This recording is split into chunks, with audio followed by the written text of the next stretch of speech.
Hello, j'espère que vous allez bien par la grâce de Dieu, comme d'habitude, et on n'oublie jamais, Jésus vous aime. Alors que j'étais, je suis obligée de rigoler, vraiment notre Dieu là, toujours là pour nous surprendre. J'étais là j'avais passé une bonne journée tranquillement, j'étais partie sur la terrasse, voilà, je parlais avec le Seigneur, et à un moment donné, j'étais rentrée à la maison, et puis voilà, j'étais posée tranquillement, je commence à regarder la télé, et puis je sens quelque chose, je dis, Saint-Esprit, tu veux parler à ton peuple? Il me dit oui. Et en fait, vous savez, ceux qui le savent, c'est trop facile, c'est trop possible de parler avec le Saint-Esprit, de rigoler avec lui. Parfois, il peut nous dire des blagues. Et vraiment, moi, il y a des blagues. En fait, vous savez, il nous connaît tellement. Non, le Saint-Esprit. Ah non, notre Dieu, il est trop merveilleux. Il nous connaît tellement, vous savez. Il y a des blagues, par exemple, peut-être une blague qu'il va faire à son enfant, à un frère ou à une sœur. Peut-être que ça va pas me faire trop rire. Mais comme il la connaît, c'est pour ça qu'il y a des fois, on est là, on rigole, on rigole, on rigole, on rigole. Voilà, parce que notre Dieu, il est amour, il est notre Père, il est notre meilleur ami si on lui laisse toute sa place. Donc, voilà, Saint-Esprit, voilà, la tribune est là, parle à ton peuple. En tout cas, le Seigneur veut vous dire qu'il vous aime. Et les temps sont compliqués, mais il vous invite vraiment à persévérer. Le Seigneur dit que c'est avec violence que le royaume des cieux et forcer, c'est avec violence en fait qu'on force, on force le royaume des cieux, on force notre entrée dans le royaume de Dieu. Et il y a des fois, c'est pour ça qu'il y a des personnes qui peuvent nous dire, non mais toi t'exagères, toi t'abuses. On n'a même pas fini d'abuser, on n'a même pas fini d'exagérer. Je vais vous dire pourquoi. Parce que pendant que nous on se repose, parce que nous les enfants de Dieu, on aime beaucoup se reposer, hein, monter, descendre, voilà, baisse de foi, je sais pas quoi, c'est quoi, rétrograde, la totale. Et puis on a toujours des termes. Eh bien, en attendant, vous savez ce qui se passe. Le diable, lui, ne s'arrête pas. Il continue. Pourquoi? Parce que le diable, lui, il a un objectif. Et son objectif, à partir du moment où il a été précipité sur la terre, après sa tentative, vraiment, est-ce qu'on peut appeler ça une tentative? Bref, tentative de coup d'État dans les cieux, la Bible nous dit que maintenant, il est armé d'une grande colère parce qu'il sait qu'il a peu de temps. C'est la raison pour laquelle on voit des guerres, on voit des scènes de violence, on voit, il est là pour dévorer, égorger et détruire. Voilà, c'est sa mission, c'est qui il est. Et donc nous, en tant qu'enfants de Dieu, restons focus aussi. Faites de toutes les nations des disciples. Ça, c'est la mission qui a été donnée à tous les enfants de Dieu. Pas seulement aux pasteurs, pas seulement aux apôtres, ni aux prophètes, ni aux docteurs, ni aux évangélistes. C'est pour tous les enfants de Dieu. Et j'ai envie de dire aussi, c'est ce que je sens, ne méprise pas ta jeunesse.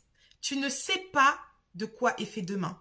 Vous savez, tout le temps on dit que Jésus revient bientôt. On le dit pourquoi? Parce que c'est poussé par l'Esprit que nous le disons. Parce que aussi, Dieu nous le dit, hein, clairement. On se lève pas comme ça pour nous dire, ah, Jésus revient. Non, il y a des fois on reçoit des songes et des visions. C'est chaud. Et on entend Christ qui nous dit, je reviens bientôt. Prévenez mon peuple parce que je reviens bientôt. Et beaucoup disent, non, mais ça fait des milliers d'années qu'on entend ça. Admettons, toi, tu n'es pas sur terre. Tu n'es pas sur cette terre depuis des milliers d'années. Tu ne sais pas quand est-ce que tu vas partir. Et donc, en fait, c'est pour ça que le Seigneur, il nous dit, soyez vigilants. N'ayez pas le même discours que les autres personnes qui parlent comme des insensés. Tu ne sais pas quand est-ce que tu quitteras cette terre. Alors, même si, admettons que 1000 ans venaient à passer, tu n'as pas 1000 ans devant toi. Tu n'as pas 1000 ans. Donc, quand tu entends le message de l'évangile, ne te dis pas, il faut que je me verse dans le péché et ensuite, il n'y a pas de ensuite, hein. À partir du moment où tu commences à penser comme ça, à raisonner en toi-même, avec le diable, évidemment, parce qu'on ne raisonne pas ainsi tout seul, dis-toi juste que tu es carrément en train de t'écarter. Et moi, je me souviens, alors qu'on vivait un temps de persécution intense, mais voilà, on est... Après la persécution, on est fort, hein, même si on a beaucoup de temps de persécution dans la vie en tant qu'enfant de Dieu. Mais voilà, le Seigneur, en fait, me parlait. Il me disait, mais Malouamé, il y en a, ils s'en rendent même pas compte. Moi, je les vois, hein, en train de se dire, entre guillemets, à faire leur calendrier, voilà, là, c'est bon, je vais me verser, et puis je vais encore revenir et dire, ah bon. Vous savez, la repentance est une grâce que Dieu nous fait. Lorsque Moïse était venu face à Pharaon avec Aaron, le Seigneur disait à Moïse qu'il allait endurcir le cœur de Pharaon. Ça veut dire que de la même manière où Dieu a la puissance pour endurcir les cœurs, mais aussi pour les désendurcir, c'est là où on se rend compte que la repentance, c'est une grâce.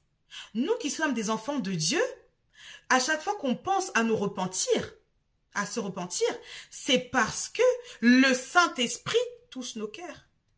Mais si maintenant tu n'es plus sensible au Saint-Esprit, tu vas demander pardon comment? Tu ne demanderas pas pardon. Quelle liste, quelle ardoise! Ah, c'est une grâce de pouvoir demander pardon. Alors si toi tu sais que tu vis dans le péché, repens-toi, change de trajectoire et change et demande au Seigneur son aide. Nous tous aussi, on a eu nos hauts, nos bas.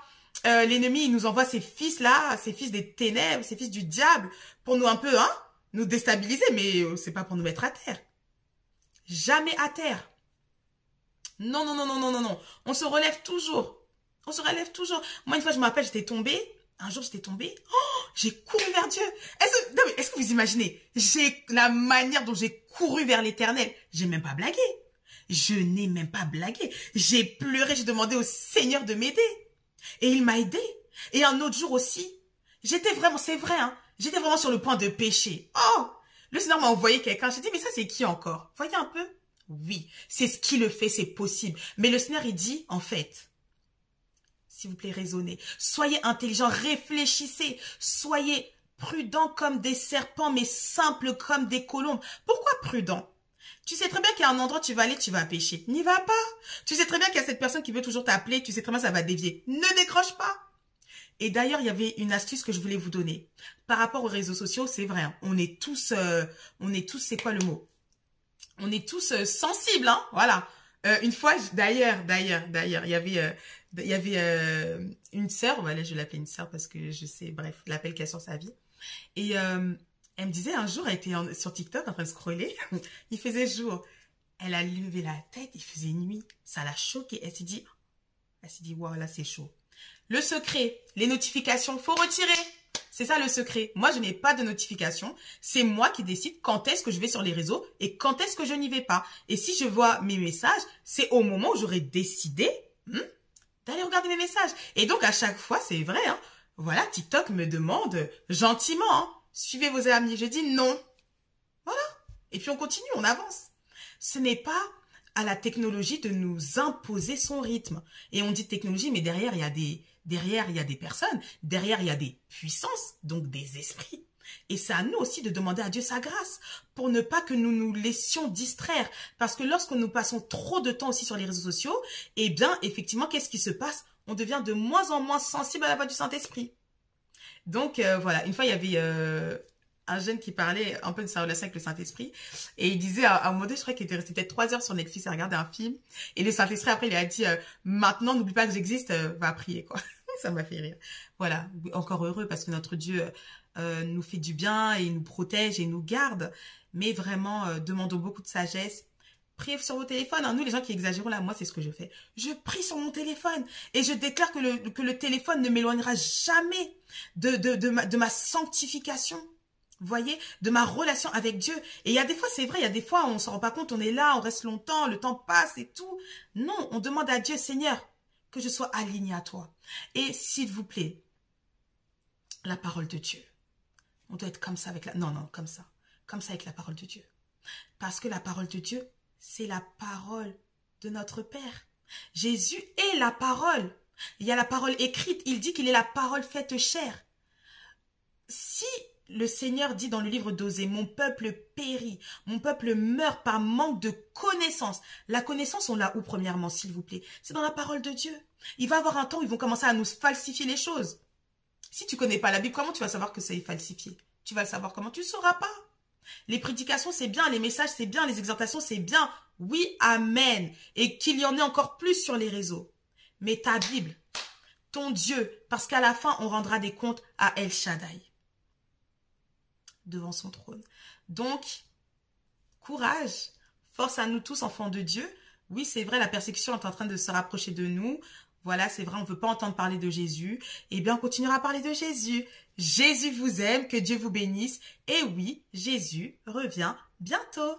Bye!